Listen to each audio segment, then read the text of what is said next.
right, folks, if you want to settle in.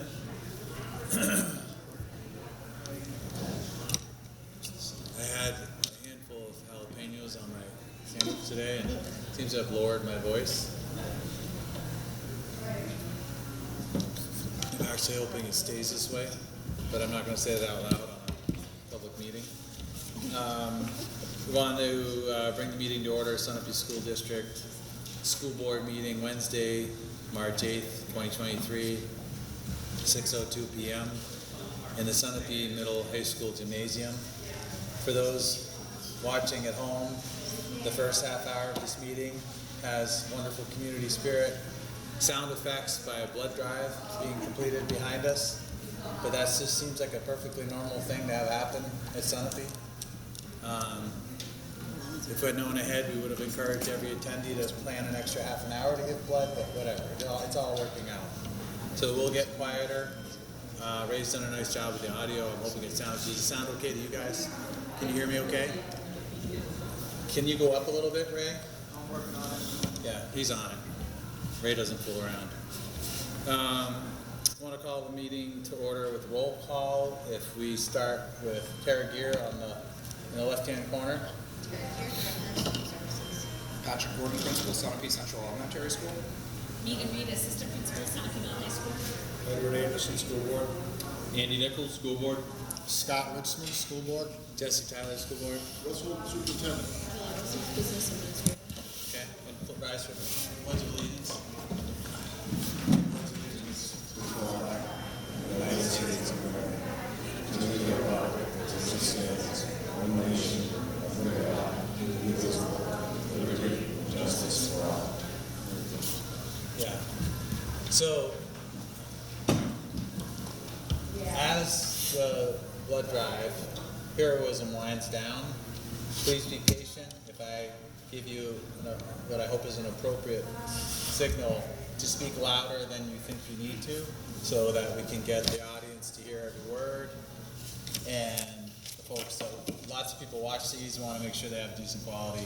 Ray's finding his way, as he always does. It sounds great up here, but maybe we all say that when we can only hear our own voice. Looking for a motion to approve the school board meeting minutes from February 8th, 2023, please. I'll make a motion to approve the school board minutes from February 8th, 2023. I'll second. Any commentary, corrections? Hearing none, all in favor of approving the school board meeting minutes from February 8th as noted, please say aye. Aye. Also want to note, our board has almost always had 5 board members in attendance. Carrie Claus is traveling for work, as is required with her high-level position. She is tuned in, but on the road, and we aren't trying to do a join remotely. So just wanted to give her respect for her professional responsibilities as a dedicated school board member. Agenda review. I don't have anything I want to change, do you? We are on a hot roll, people. We're looking for public forum in accordance with policy BEDH. Microphone over there, your name, where you live, share your thoughts. You got 4 minutes. Okay, you want to take it? I almost called it. Amanda Hewlock, 547 North Road, and I'm speaking on behalf of the Sunapee Teachers Association. We just want to thank Jesse for all of his time and support of teachers and students throughout the years you've served on the board, Jesse. So thank you, and Ed, we hope to see you back. Awesome. It's been a great experience. It's a great town, great school. All right, thank you very much. Whatever you said to the blood drive was highly effective. It got very quiet. Student presentation. We have students in the house. Come on down. School board meeting is right. You have the floor and our respect. Thanks for being here. Hello, my name is Annalise Rowell. I'm a junior here at Sunapee Middle High School. And recently, a group of students and I went to Boston to attend a conference called Harvard Model Congress. It's a conference similar to Youth in Government, where students go to learn about the political system. This year, 1,500 kids from all different lifestyles, all different backgrounds, all around the country attended this conference. At this conference, you're assigned a role from a variety of different programs, including the Senate, the House, the UN Security Council, the World Health Organization, and many more. You're assigned a country or representative, and you're expected to become that person for the conference, representing their beliefs and their viewpoints. We had to complete an assignment before we attended to ensure that we were prepared. This consisted of writing a speech regarding your specific topics and your representative's viewpoint. For example, my briefings were school resource officers and paid family leave, and I had to write 2 speeches, one on each, regarding my representative's viewpoint and their beliefs regarding the issue. While we were at the conference, we attended sessions where we talked about our topics and tried to pass legislation in the role of our politician or country. We debated, sponsored, wrote, and spoke about bills proposed in our committees, some of which made it to full session. I really enjoyed the experience because it forced me out of my normal positions living in New Hampshire, as I represented a role from a senator from Oklahoma. In addition, it was great to meet kids from different areas of the country, as there were diverse opinions. Everyone was really devoted to the topics, and I learned a lot about parliamentary procedures and would love in working across the aisle in politics. I would love to go again next year. For me personally, this was a really amazing experience. For starters, I was able to learn an in-depth understanding of the political process in our country. I was able to find my own personal beliefs and expose myself to different viewpoints and perspectives. Finally, I was able to expand my speaking skills. I became more comfortable speaking my own political beliefs in front of people. I was able to meet new people with different experiences and beliefs. Overall, this was a really amazing experience. Similarly, I also got a chance to speak in front of people, which was a really good experience for me as someone who's very shy. So in that way, I think it helped a lot of us, as the 2 of us were very shy, and going into it, we got a chance to speak in front of a large audience. And finally, we'd like to thank the school board for sponsoring this trip and giving us means to attend the conference a day early to avoid the snow. This really made our experience better, and we were fully prepared to start the conference. Thank you. Awesome. Good. Thanks for being here and sharing it. We're glad that it was such a positive experience. It's helpful that you informed us that you were shy, because I did not pick up on that. We are going to move to school updates. Our student representative is in transit tonight, so I'm not sure if he was able to send an invite or not. I told him don't worry about it. He's never missed one, and he's got a lot on his plate as a senior, so I'll turn it over to you. Do you want to do the elementary school, and then we'll go to the middle high school? Sure. So in the last month, before our vacation, we've continued to have instruction ongoing with a lot of different interruptions, of course, with snow days and the weekly winter activity program. But teachers are looking ahead to the next couple of weeks, better weather, and hopefully having consistent instruction and digging in on things. LEAD is I like to call it the new DARE. It's law enforcement against drugs. It's a different paradigm for how to teach our young people how to not just avoid, but proactively avoid the dangers of drugs. And it's being taught in 5th grade by one of our local officers out of the Sunapee Police Department. We met with them a couple weeks ago, talked about what they're going to be doing, talked about how we could build on this relationship and hopefully do some more work together. Just to identify, it's a couple weeks ago, School Counselor Week. Kelsey Denny has been our counselor this year. She's done a really great job filling in for our on-leave counselor. Teaching classes, doing one-on-one small groups, everything like that, all with a smile and a sense of humor. And this week also just identify Social Work Week, or Social Workers Week. And Cindy LaMontagne, I couldn't do my job without her. I just wanted to identify just how much of value she brings to us, our students, especially those students who need more supports. Rumors around town about Cindy are true. She is a rock star. What was that? The rumors about Cindy are true. She is indeed a rock star. Yes, she is. So in terms of just what we're working on right now, We've got groups of staff working on handbooks for next year for families. Our existing handbooks for families that we put out there read as though they were written by 2 principals while they in fact were.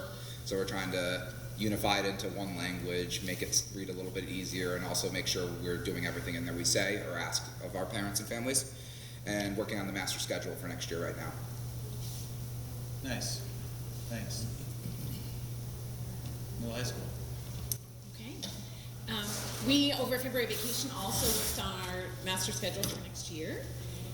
Since our last meeting, our service club organized this blood drive that happened over here from 1 to 6 today. So such a wonderful student-led project with our service club facilitators, Mrs. Parsons and Mrs. Watkins. It's a big week for seniors. Senior projects are due this Friday, March 10th. So tomorrow, Friday afternoon, there'll be a gallery where the seniors have all of their projects in the commons, and the juniors have time from class 7th period to go and see all the projects and get inspired as they write their letters of intent and proposals coming up. Mark your calendars. April 20th is senior project presentation night. That's always a wonderful night here at school to see the seniors shine and see that capstone experience for them. Spring sports are getting started March 20th for the high school, so looking at track and softball and baseball coming up. Progress reports were mailed out today for the halfway point of 3rd quarter, which seems hard to believe. I just thought I'd mention this, because I don't know if everyone knows that every 5 weeks we send home a progress report on every student in the middle high school. And they have their current grade for every class and a personalized comment from every teacher on that report that goes out every 5 weeks from their teachers. A highlight for us was our soft skills fair that was the Friday before February vacation. So we had John Wortman, who's an executive and mentor coach, trainer, and national speaker, who gave a keynote address. And then students went to grade level presentations on a number of social emotional learning topics. So they talked about things ranging from communication skills, leadership, teamwork, mindfulness, empathy, adaptability, and grit. And those sessions were led by area professionals, professors, and community leaders. Thank you, Mr. Tyler, for presenting. The day culminated in a buffet lunch that was served by our National Honor Society. We had a taco bar. And then in the afternoon, we had our student favorite, a talent show and student council activities as part of our talent show. So there's been a lot going on and continues to be lots of good things coming up. Thanks. Yeah, soft skills fair for anybody for next year. Definitely, if you can raise your hand to be involved. The best of Sunapee schools, just so cool. Like senior project night will be that kind of quality event. Super well done. It was really cool to be part of. A lot of fun. Asked the sophomores, I had leadership, so I asked the sophomores, okay, we're all going to be working for you in a few years. What's a good leader? What makes not so good leader? What does good leadership sound like?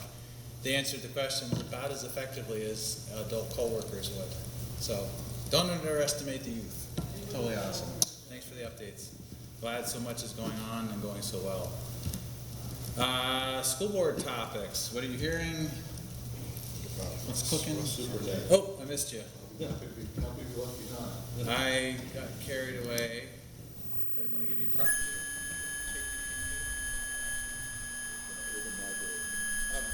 Did you say the sports award as well? Because I know a lot of our board members have folks that participate in sports. Were there sports awards last night? So we did sports awards Monday night. Monday night. At 6 o'clock. Scott, you have a daughter that participates in women's sport?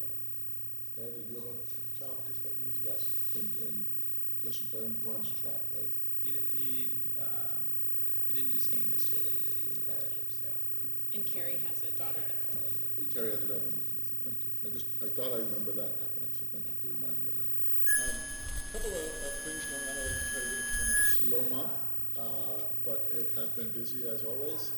We are invited to the Town Master Plan meeting. Folks may have seen the postcard with the QR code. I got the survey online. If you haven't seen that, look it up. Go on the town website. Please fill it out. I'm sure it'll be very useful as the town looks to develop its master plan.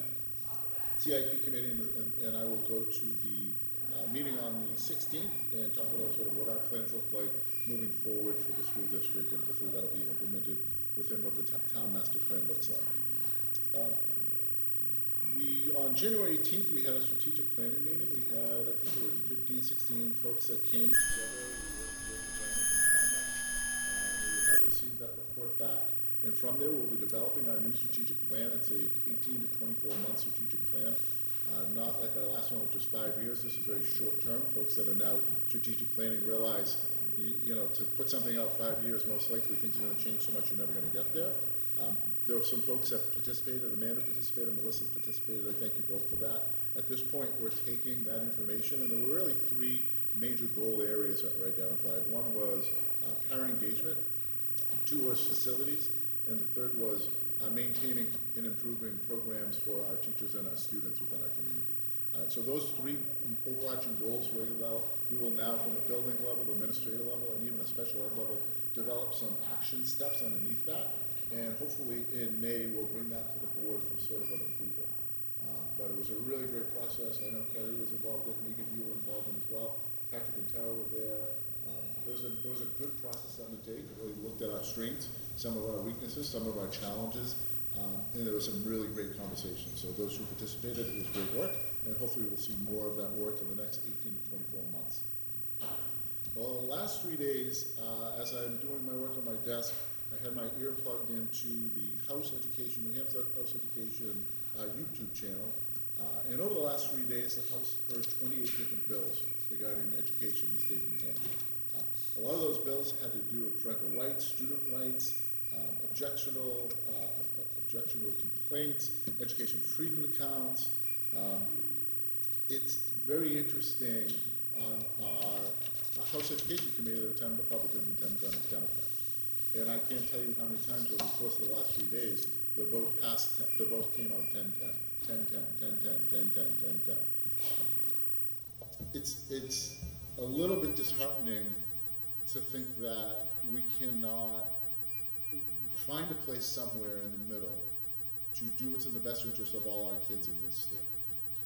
And I'm not saying one way or the other, but there were just a lot of things that were talked about. You maybe heard about some of the things on the news when it came to transgender students and student rights and discrimination, protecting teachers, teachers' ability to teach what's in front of them without restrictions of being discriminatory. The new one that's out now is the Commission of Education has a bill going tomorrow where he can subpoena any teacher based upon any parent complaint. And in a state where education is one of the sort of gold stamps in the country, it's hard to believe that we're going to be able to continue to keep that level of quality up, because this is not a state that's looking to attract people to be in the educational field. If anything, we're looking to push people out of this field. If you look what's going on, whether it's from the Department of Education, from our legislators, it is really trying to say, don't come to New Hampshire and teach. And the outcome of that is going to be to our students, to our communities, and the communities that we make and the citizens that our children become. I just think it's something we need to be aware of. I just read online that the state of Iowa just passed that you no longer need certification to become a teacher.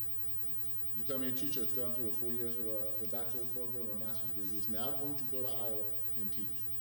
For what purpose would they do that? They have just been completely dismantled.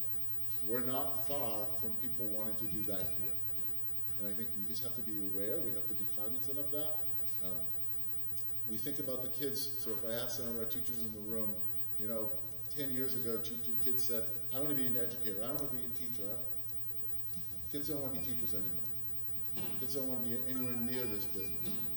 People don't want to be superintendents, people don't want to be principals, people don't want to be school board members. There's an intent behind that. The dismantlement of public education is real, it's happening. And if you don't pay attention to it, it's going to happen and it's going to be gone. And so I say that so that you can be attentive to it, that you can be attentive, because what you do locally and what happens to the people you send to Concord matters. What's going on, and all of a sudden it's just a bill, and it may not seem like anything that's all that much of an impact on us locally, but it does. And again, the unfortunate outcome of all of this will be to your children. And if we don't pay attention now, we're all going to be scratching our heads going, how did that happen, and why doesn't my kid have that opportunity in school? So, again, 3 days of legislation got me a little fired up, but I've tried to tell you year after year, be attentive to your legislators, it's important. Linda and Hope are down, and they're both sitting on House Ed, they both do a pretty good job, but it's hard when they can't find any common ground. It's just a little disheartening. On no issue could they find common ground. That worries me, just worries me, as an educator. Ross, Yes? isn't there a way that folks can weigh in on what's happening without actually going there? Thank you, Scott. That's a great segue. Yes, so anyone can log on to the House or Senate website, and on there you can say look up a bill, and then you can register in favor or against that bill. You can give written testimony. You can submit written testimony. You don't have to, but you can just say I'm in favor of. I am a Sunday resident, parent of a child, whatever the issue may be, without having to walk down to Concord, sit in a room, and wait to be called. So yes, thank you for saying that, Scott, because they do read their email, they do look at those things that get submitted, and I just think it's important that our local voice isn't lost just because we're here and we're not there. And making sure that the people that you put there are truly representing you the way you want them to represent. What else? So, as I said, it's been a busy month, and we're working with our attorney, and there's been some questions regarding our default budget that have come up. And working with our attorney regarding that default budget, I think folks remember, if you're at the deliberative session, the attorney came and he talked about the process of building a default budget and the sort of 3 buckets that are there that you can put things in the default budget. At that meeting, our school board, based upon some recommendations from the attorney, felt that we should change a few things. I believe it was about $20,000 specifically for a new bus, in what bucket that potentially may or may not have fallen. So we made that change. The governing body, you the people, you supported that amendment, and then once that was amended, it was done. It goes to the ballot. So next Tuesday, when you go to the ballot, you'll see the first one in the school, amended by the school board, amended at the deliberative session, and it won't tell you what, but it said it was amended. And so after that process, we familiarized ourselves with RSA 40:13, and it talks about an amended default form. It's called DRA, and we said, DRA, we have this amended default budget, there's a form, what should we do? DRA clearly said, hey, we don't want that, don't worry about it, there's nothing that needs to happen. You can't put it on our website, we're not gonna allow you to put it on our website.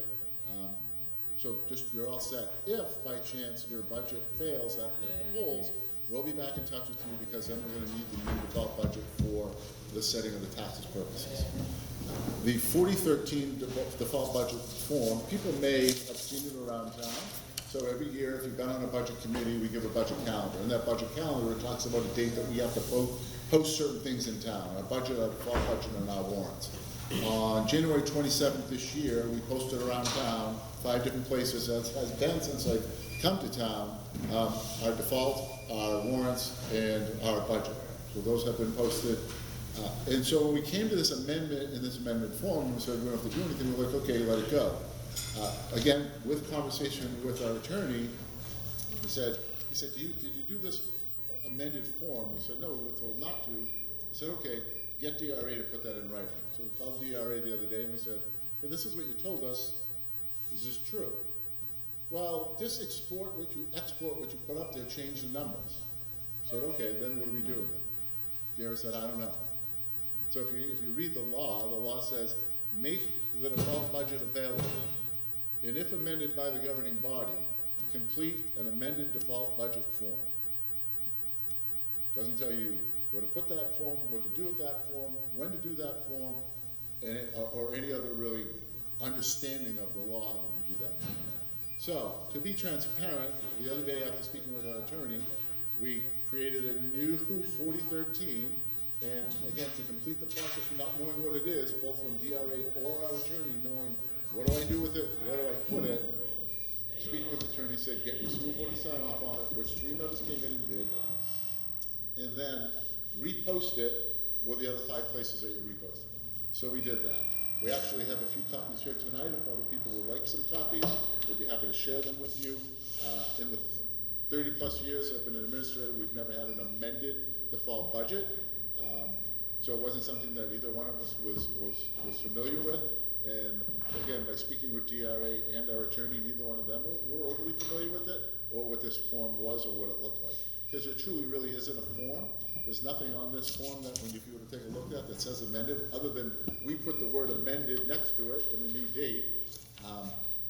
That would lead you to believe that anything had changed from when it was first posted on 1/27. So I wanted to put that out there so folks know. Again, we've heard there's been a lot of communication regarding our default budget. We understand the rules of the default budget. We worked with our attorney. You were at the deliberative session. You heard the attorney speak very eloquently, much better than I am, about the default budget process.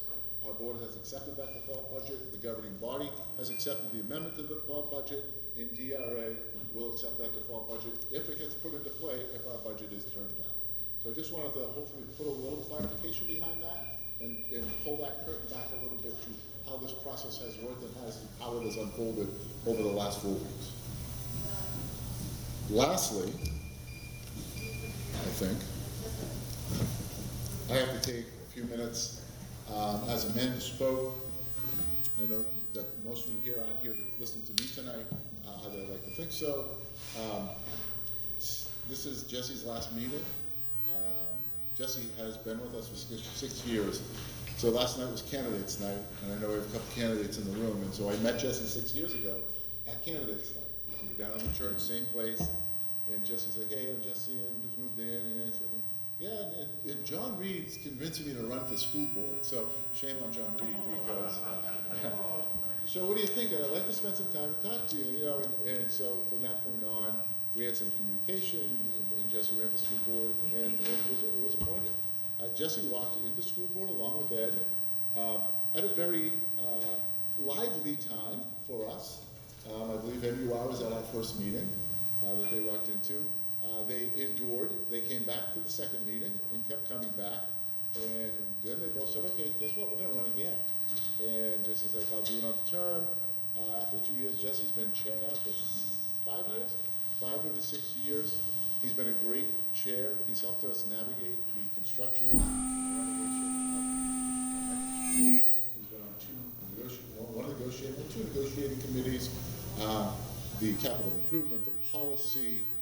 He's just done a whole lot to help elevate our district and to elevate the voice of the school board in the school community and advocate for your children.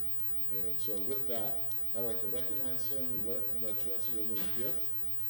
And so I'm not going to ask him to open this, but I will again pull the curtain back a little more. So I said, what's a good gift for Jesse? And so yesterday we were like, it's like a retirement, right? Let's get him a couple of Adirondack chairs, put him on his deck, it'll be great. So I go, John, this is what we're doing. He goes, Jesse built himself 2 Adirondack chairs. You know, he's a furniture builder. He built himself 2 last year. I'm like, damn it. Okay, plan B.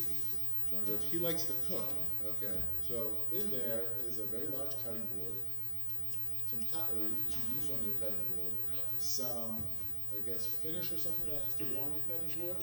But then what we did was we laser cut the Sunbeam logo into one part of your cutting board. Awesome. So Jesse, thank you for your 6 years, your friendship, your mentorship, your leadership, and more importantly, your advocacy for the kids of this community. Yes, sir.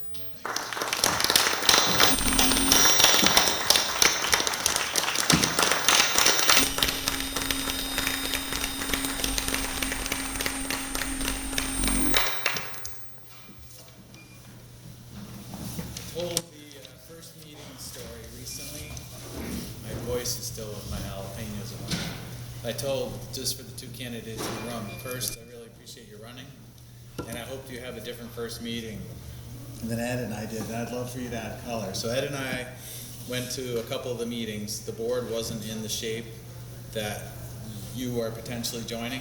We've come a long way over 6 years. We have very strong members, a lot of activity, shared work. So it was a little rough when we met. We went to meetings before, like you're doing now, and it was Ed and I sitting there. No one was coming. There was a lot of stuff going on.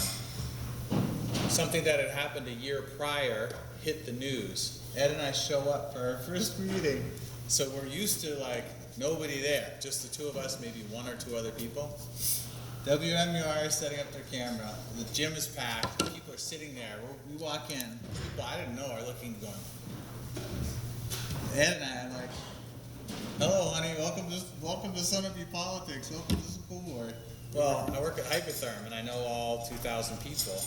And they all saw Ray Brewer, breaking news, and they kept showing me sitting up on the screen. And for like a week, people are, "What did you do?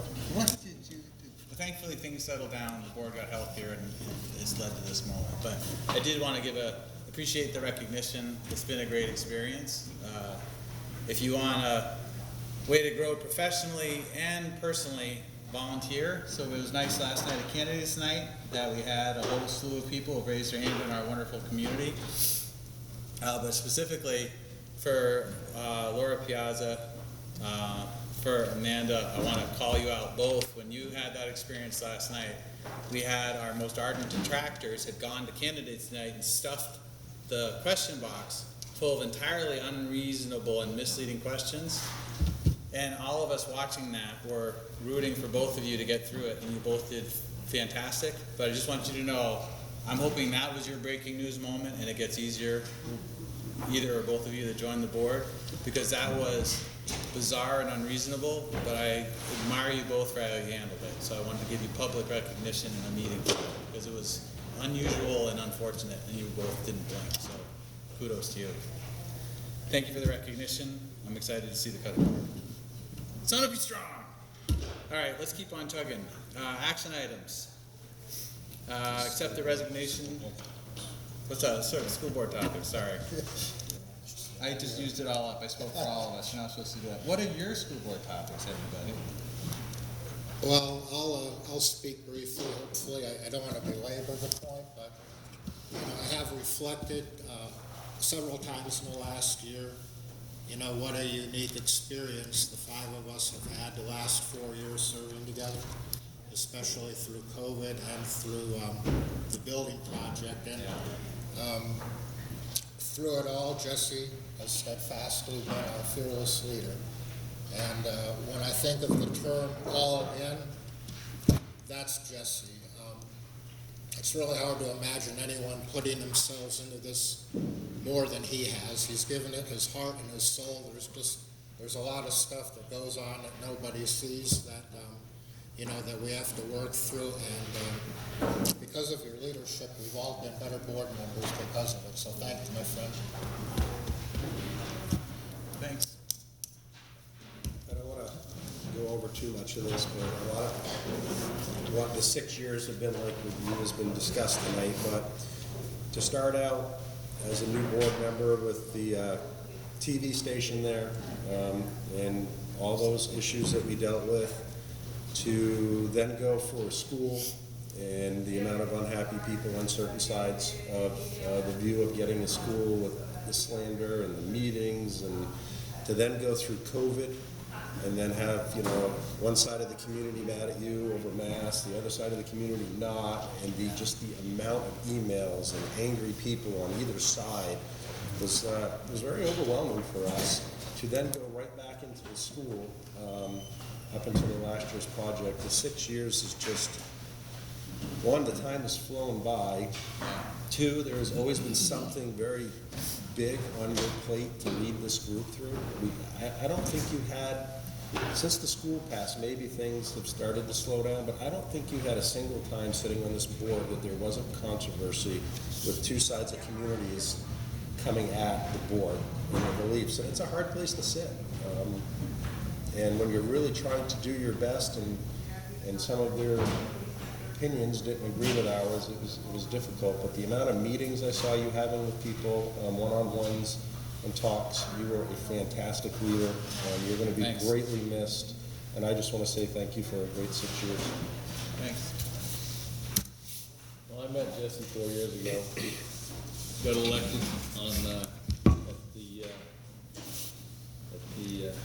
I think on a Tuesday, was it? Yeah. And I think I had my first CIP meeting on a Thursday. Yep. And I was told how bad our schools were in shape, and I saw it. And so Jesse and I, with Jesse's leadership, we worked very, very hard that year to get a school plan together and scrap the old plan. And I feel like we listen to everybody in town, good, bad, and different. And I gotta say, through it all, I mean, we finally got some work done at the elementary school, which is great, but Jesse has always had the school come first. Everything has always been school first. And I really appreciate your hard work. I really do. Our first meeting, the Honeywell guys basically said, all right, you know the boilers are long past their usable life, right? And I just smiled at the end. Welcome to the school board, here we go. And it just sort of clicked and went since. And you guys have all had your superpowers to move us forward. Policy, we wouldn't have been able to do the SDS without you, and also with Carrie and the work that you did, and then Ed with the negotiations and the other influence. It's great to have a board with a variety of skills. And it's been fun to play with you for a few years. Thank you for your kind words. Checking the agenda, since I've been off 3 times in a row, now I'm going to move us to action items. We need to accept the resignation of a Sunapee Middle High School teacher. You want to read it just to honor our teacher who is retiring at the end of next year? Mr. Holden, please anticipate my retirement at the end of the 2023-2024 academic year. Thanks, Thomas Coverdale. So ironically, the That's going to be a big one. it is, but I thought it was interesting. It had the most succinct possible letter. But yeah, that's it's awesome that we have Super Tom Coverdale for another year. So for those of you that appreciate him, it's now public knowledge. If you would please reach out and say your thanks. I guess I need to get a motion. Can I get a motion to accept? I'll make a motion to accept the resignation of the SMHS teacher. I'll second it. All right. All in favor? With reservations? With reservations. And respect and And fondness? respect. Yeah, okay. Unanimous, thank you very much. The second of 2 action items is approve the spending of up to $17,000 from the Sunapee Central Elementary School Capital Reserve Account for life safety design and vestibule design at the elementary school. So how about a motion, second for, we can, you want to just describe it first? We can blend, so let's just do that. I think it's easier for people listening. So, again, we just talked about the renovation, if you will, the project to the elementary school. But there's still a lot of work that needs to be done there. And one of the pieces that we have been looking at is specifically life safety. And we've talked about the parking lot, we've talked about the playground, there's a warrant article in place this year that hopefully gets passed, it starts to put some money away, and maybe even allows us to address some of those issues this summer. But one of the areas that folks may remember during a previous meeting was that with the adding up the biomass plant at the Sherburne Gym, for the fire marshal, the fire chief to sign off on it, they wanted us to work on developing a plan to put a sprinkler system in the back of the gym part where the stage and the old boiler room was, the old music room was. So over the summer, the water department, they did a flow test. Based upon that flow test, determined that one, it could hold without a holding tank, or it could work without a holding tank, determined which line we'd actually pull the sprinkler system off of. At that point, we need to bring an architect in to, he needs to do a design plan, if you will, or a plotting of that building itself, because we don't have one. So we don't, what are they called? As-built. Thank you. So like an as-built of that building. What's in it? What does it look like? Where is everything at? And so this part of this money is to do that so that we can then get a fire sprinkler company in and get that all in speed and up to snuff so that we're living to the code that we promised we would live up to the fire chief and fire marshal. The other life safety pieces that we need to address are in this building and in the elementary school. So again, even though we did some things at the elementary school, it's got a new fire alarm system, but there are things when the fire marshal walked through this building and that building that said, hey, you're out of compliance with fire safety code, and you gotta bring some things up to snuff here. And so as we went through the buildings, Matt started questioning, well, geez, I'm not sure if that's actually a firewall, or does that need to be a fire door, or is a fire door different?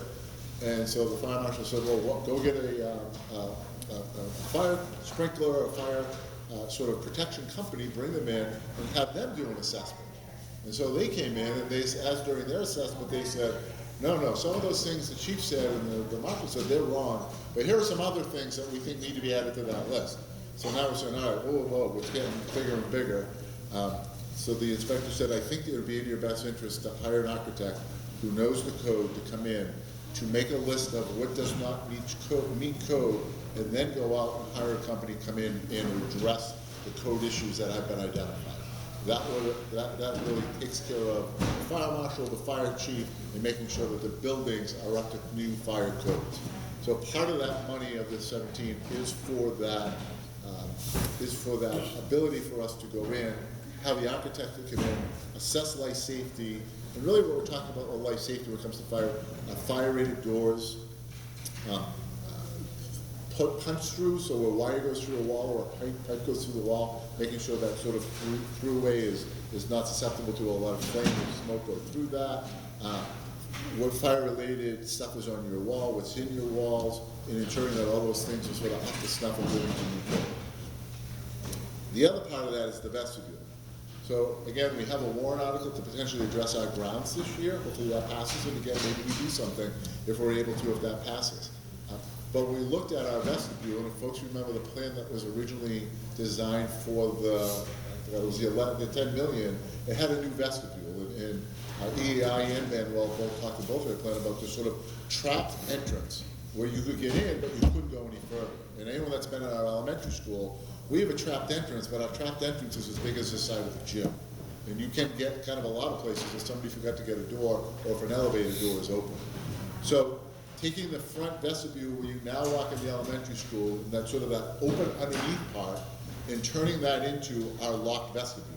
And so putting some sort of framing and some walls up with some ballistic glass in it, and then entering, instead of entering on the now parking lot of the front of the building, entering from the side. So if you think about where we put the module, it makes sense now that if we put that toward the sides, kids are going right out towards that module and not straight out, in which potentially is going to be our new parking lot or our turnaround. So to do that, though, again, we need an architect to come in to give us the design so we can take that as built and then put it out and have somebody, a contractor, come in and give us the pricing. So I'm asking for that 17,000, and I'd like to take that money out of our Sunapee Central Elementary School Capital Reserve account. It's currently $93,000 in that account.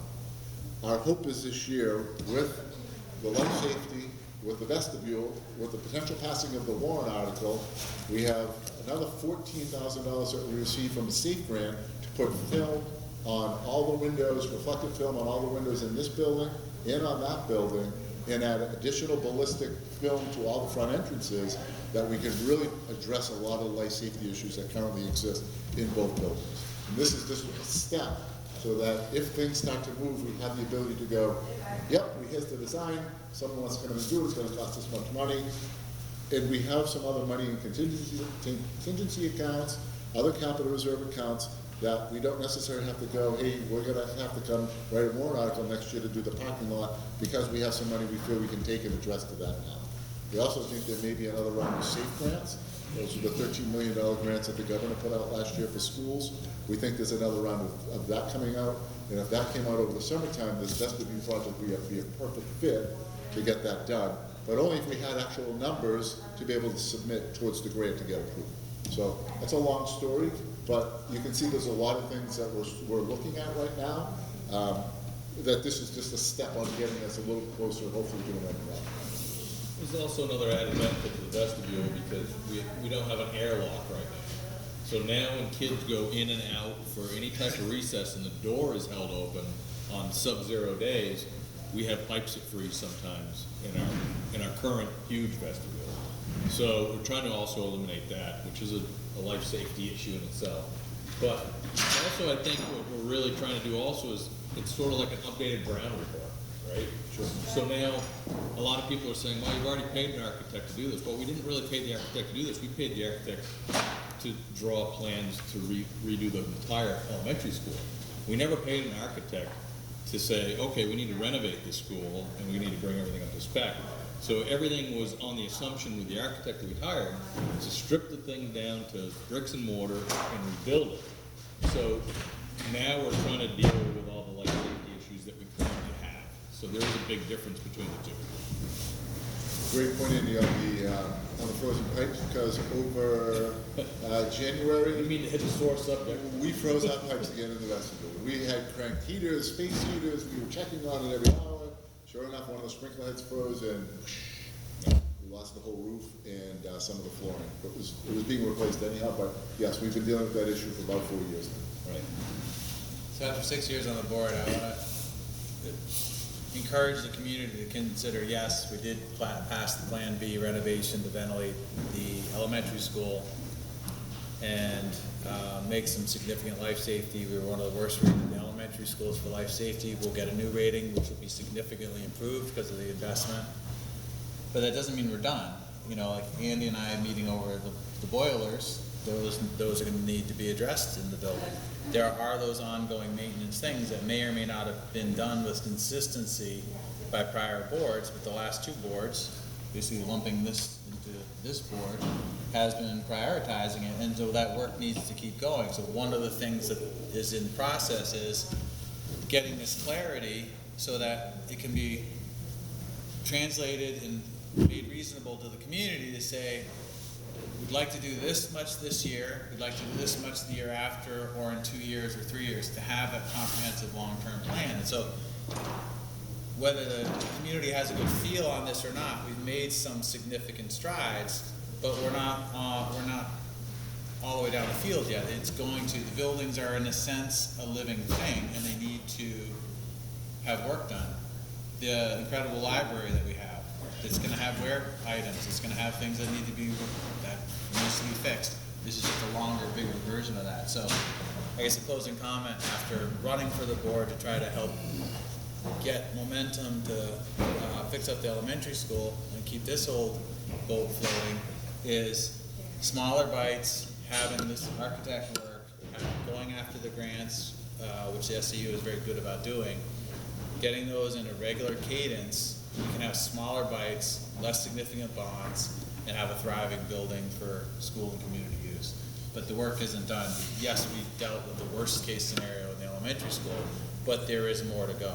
So that will be a recurring theme for the board for the next 3 years and the board for the next 3 years after that. But I think we're in a much better place. So it's nice in my last night to see where you all have been able to help take it and where you're likely to take it next year with some small but important bites. So just again, and thank you for hitting it, Jesse. So in January, Andy, we brought the new CIP template to the CIP committee. And so I've been working with Matt, and hopefully either April, we're hoping for April, but it might be May, we're gonna bring those templates out. And what it is, it lists all the things in our schools that potentially may need some attention, as you just mentioned.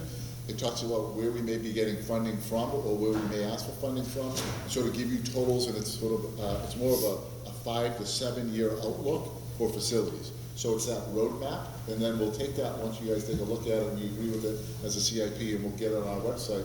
So folks will be able to see just that. We're not just out there picking and choosing. You can see there's a pretty straightforward path on this step gets us to this step, gets us to this step, gets us to this step. But, Methodical and boring. and then unfortunately, like everything else, you start all over again from the beginning. Well, it's very encouraging that some more state funds might be available. Because of course, 2 years ago, they would have gotten substantial money had the project passed. And so if that's out there, the more that we can line up our ducks and, have the information together, we can, keep chasing that money, which will, at the end of the day, benefit the taxpayers as well as the people that have to be in that building every day. So. Yeah, all right, so with that in mind, any questions or commentary? I think we covered it, but I also really want to make sure it's informative for the folks folks out here tonight and the community watching, so I hope it fills in. Please. I'll just say, in terms of being the administrator of the building, talking about the vestibule, we were sitting on pins and needles all while we knew we were going in that cold spell. The custodial staff was in the building all weekend.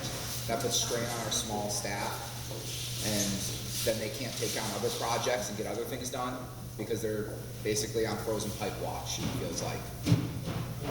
So I appreciate that, the effort to do this and get this addressed, because that's just, to me, a wasted opportunity for doing something productive for our school. We have to have our staff and our teachers and facilities working on things that resemble their job description, that are good use of their talent and expertise, and have them go home and get rest and not be on pipe duty. And there's also, this is a very difficult, I'm jumping topics, but related to the idea of exhaustion and care. There's a small group of people in Sunapee that are very loud with some very dangerous accusations and noise. Please, I ask the community to get your news, to borrow from both candidates that are here tonight. Don't get your news from social media. Please be careful of where you get your news and do your vetting, because a lot of that activity is wearing people out. I'm personally concerned that we have a turnover risk in school and town staff and boards because of this small group of people wearing people out. So just get your facts from the right places. This whole body runs off of transparency, where things are posted, shared, available, recorded, explained. Please go to those sources. And things like the vestibule, to kind of bring us back to the topic, is this is what you do to keep our shared investment safe and viable. This is what we do to keep the kids and the staff and the students safe.